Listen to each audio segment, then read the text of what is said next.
Existe un acto de autoridad por el que puede dar inicio un proceso penal y es muy importante conocer en qué consiste, pues en los medios de comunicación, en las noticias, las redes sociales, frecuentemente vemos las noticias sobre las detenciones, pero ¿realmente sabemos qué es una detención? Desde tu casa sabes cuándo te pueden detener, cuáles son los derechos de las personas detenidas y sobre todo, cuáles son las formas en las que se puede llevar a cabo una detención. Bien, si no conoces las respuestas, no te preocupes, porque aquí en Legalmente te las vamos a explicar y desde el Colegio de Especialidades Jurídicas te damos la bienvenida.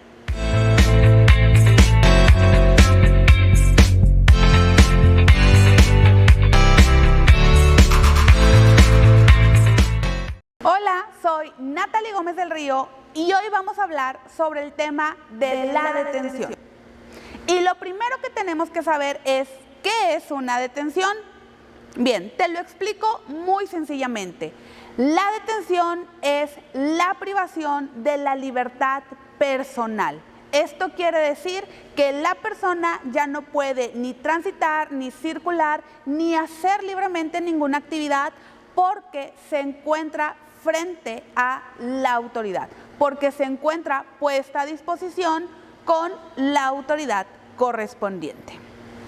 Una vez que sabemos lo que es una detención, es importante saber que existen dos tipos de detenciones: la detención administrativa y la detención penal. Y en esta cápsula únicamente vamos a analizar la detención penal.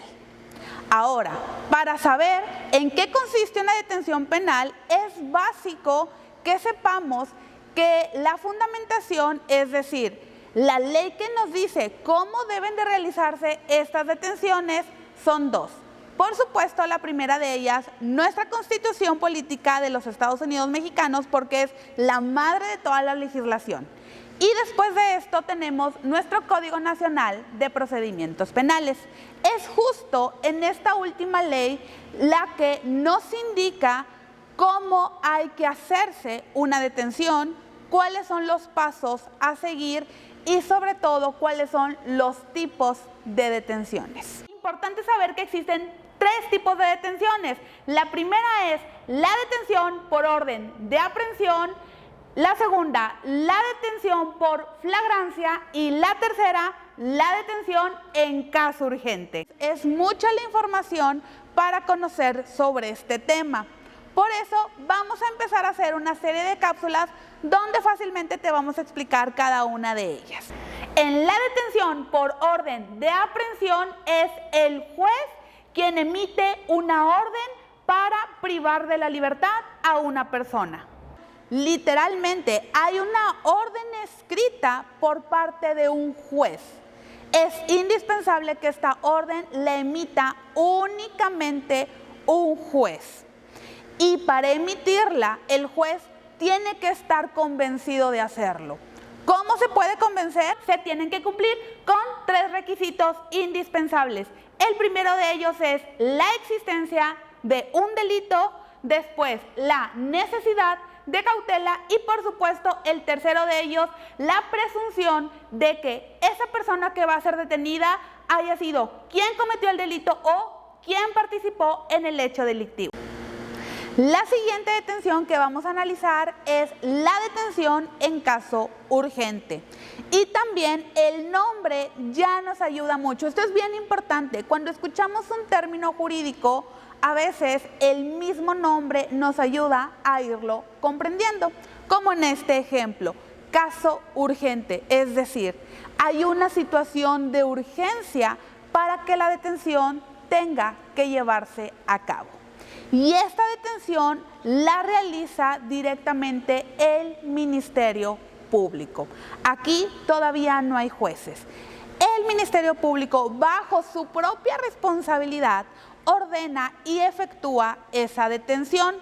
Pero para que lo pueda hacer, necesitamos cumplir tres requisitos.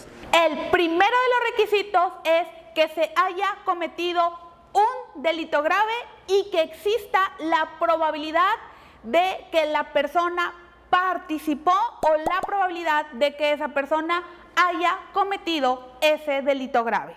Y aquí nos detenemos un poquito a analizar. Esto es súper importante. En nuestra legislación penal existe un catálogo de delitos, es decir, los delitos se encuentran bien enumerados. Y hay delitos que no son graves y hay delitos que son graves. Si se encuentra en esta segunda opción, entonces ya tenemos ahí el primero de los requisitos. A esto se le conoce como probabilidad de comisión o probabilidad de participación, es decir, que la persona a quien se va a detener haya cometido el delito o haya participado en ese hecho delictivo.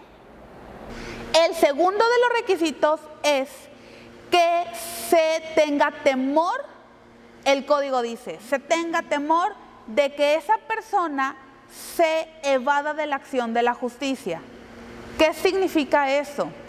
Que se tiene un miedo de que la persona se vaya a escapar, así, literalmente. Que el Ministerio Público diga, bueno, esta persona probablemente cometió este delito grave, pero probablemente también se va a escapar. ¿Por qué? Porque tiene los medios necesarios, porque tiene dinero, porque se encuentran en zona fronteriza, porque de aquí a que lleguemos a la autoridad frente al juez y que dicte una orden ya pasó mucho tiempo y entonces ya no lo vamos a localizar. Es decir, hay un temor de que se sustraiga de la acción de la justicia. En otras palabras, hay miedo de que se escape. ¿Ok? Ahí ya tendríamos el segundo requisito, pero ojo, hay que justificar ese miedo. No nada más lo pienso y tengo miedo y ya, hay que justificar ese miedo. Entonces, ese es el segundo requisito.